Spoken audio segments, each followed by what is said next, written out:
there wasn't this little tail of extremism wagging the dog of the Republican Party as it is today. Mm-hmm. And sadly, so many of those extremists, those MAGA extremists, take their marching orders from Donald Trump, who has no credibility left by any measure. He's only in it for himself. He's now defending himself in civil actions and criminal actions. And when do they break with him?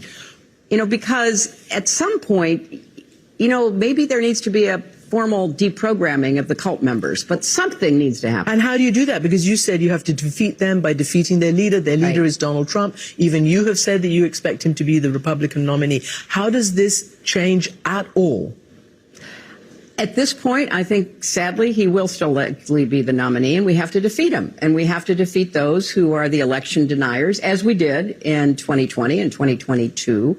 And we have to, just be smarter about how we are trying to empower the right people inside the Republican Party. Nancy Pelosi had a majority of 5 votes when she was Speaker. Kevin McCarthy had a majority of 5 votes. Nancy Pelosi passed consequential legislation, and she clearly had members within her caucus who, ranged across a spectrum of political beliefs and ideology, and she kept everybody together, and she kept everybody focused on the future. Mm-hmm. He couldn't do that. And so he paid a price, but more importantly, the country paid a price. Hey there, guys. You just saw that. Welcome to the channel. Don't you just love what happens when career ghouls and career goblins spend too much time in their own echo chamber?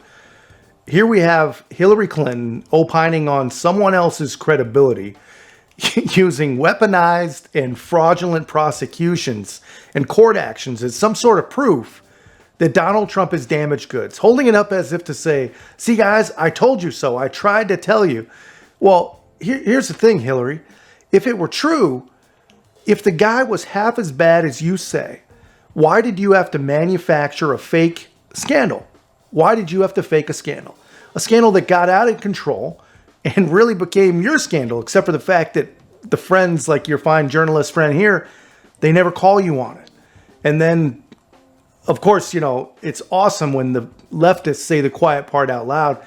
The cult members must be deprogrammed and retrained. It's insane that they even say these things, that they can't catch the words before they come out of their mouths. But, here's my thoughts on cults. If your party supports and promotes the gender manipulation of anyone, but especially children, based on the words of faceless experts in the party line, guys, you don't get to use the word cult anymore. You can't. And another thing, Hillary, when you're talking about deprogramming or re-educating people, that is cult speak. You are literally talking from a point of cult leadership. But anyway, what does this really tell us?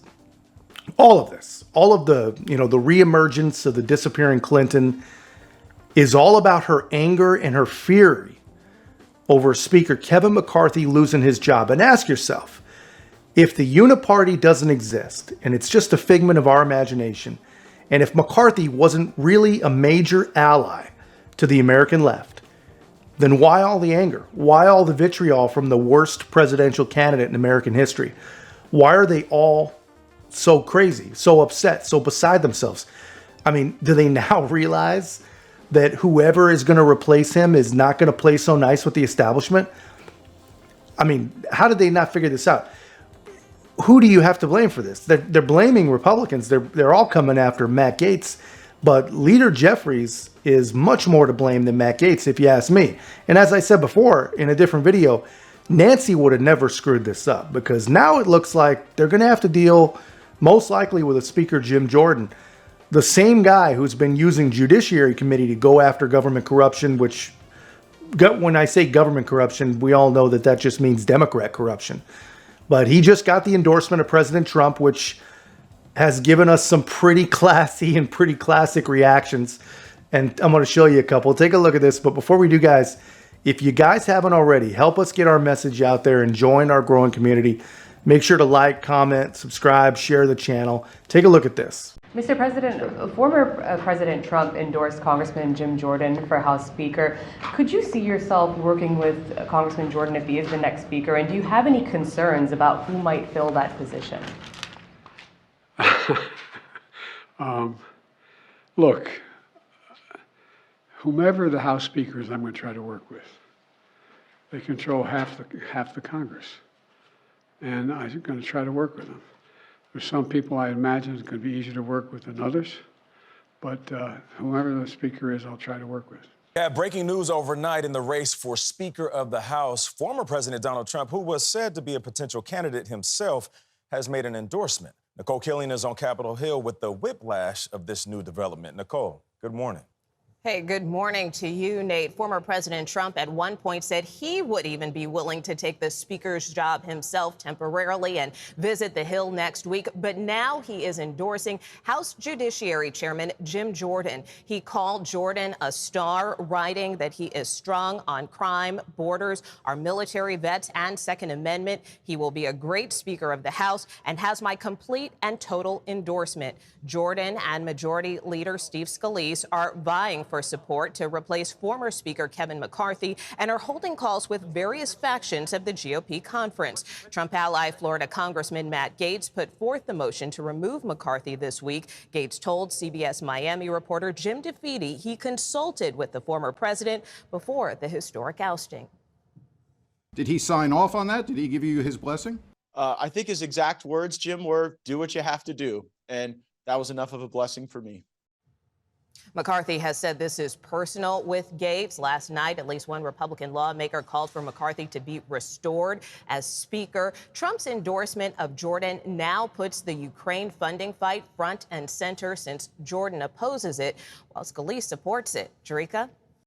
I appreciate the president's endorsement. He's the leader of the party. He's going to be our presidential nominee, and I think he's going to be our next president, so I appreciate that. But we're focused also on, the key thing is our colleagues, and I'm talking with we got from Freedom Caucus to people in the middle to committee chairs to Jeff Van Drew, who was Democrat 4 years ago. We got all kinds of across-the-board support, and we're just going to keep working.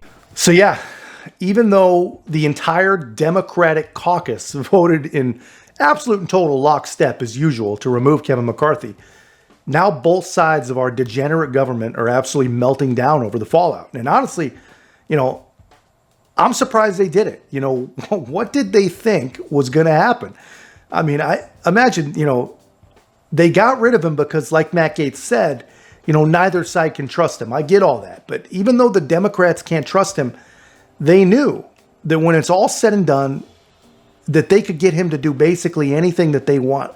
And they basically knew that he was not ever going to try and leverage his power, leverage his control, to ever ask them to do what he wants, which supposedly, according to him, was the conservative agenda. He was never going to do that. So now maybe we have Jim Jordan, and no one seems to be happy, which tells me that I should be happy. And the best part about this whole deal, are all the tired old establishment puppets that it's bringing out of the woodwork. It's just so damn nice to be reminded that you were absolutely right about somebody. And you didn't make a mistake when you cheered their firing from our employment. People like Hillary, which you saw, and everyone's favorite lady rhino, Liz freaking Cheney. But first, I have an even better reaction for you. As always, the eloquent and intelligent Sunny Hostin. I will just say about Jim Jordan, he has been called by his own party, by John Boehner, a political terrorist. He's also been linked to the Ohio State sexual abuse scandal. I testified in front of Congress about something so simple, cameras in courtrooms. He came in late, he looked disheveled, and he immediately was screaming and yelling and terrorized me and the other experts on the panel. And describing him as a terrorist is exactly that. He's a chaos agent, and it came out of nowhere, and he had no command of the subject that we were talking about, which made it even scarier. So to have him, the thought of him being the Speaker of the House, I think leads to more chaos for But his role country. model is Donald Trump, who has no command of the language either. Jim Jordan knew more about what Donald Trump had planned for January 6th than any other member of the House of Representatives. Jim Jordan was part of the conspiracy in which Donald Trump was engaged as he attempted to overturn the election. Jim Jordan, if you think about the extent to which people have now said, well, it was Speaker Pelosi's fault that Donald Trump's mob invaded the Capitol, that, you know, the security wasn't sufficient enough. The person who knew, there were probably more than just Jim, but there was a handful of people, of which he was the leader, who knew what Donald Trump had planned. Now, somebody needs to ask Jim Jordan, why didn't you report to the Capitol Police what you knew Donald Trump had planned? You were in those meetings at the White House.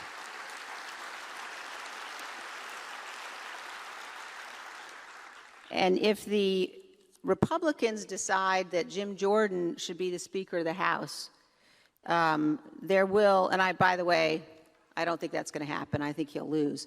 But if they were to decide that, there would no longer be any possible way to argue that a group of elected Republicans could be counted on to defend the Constitution.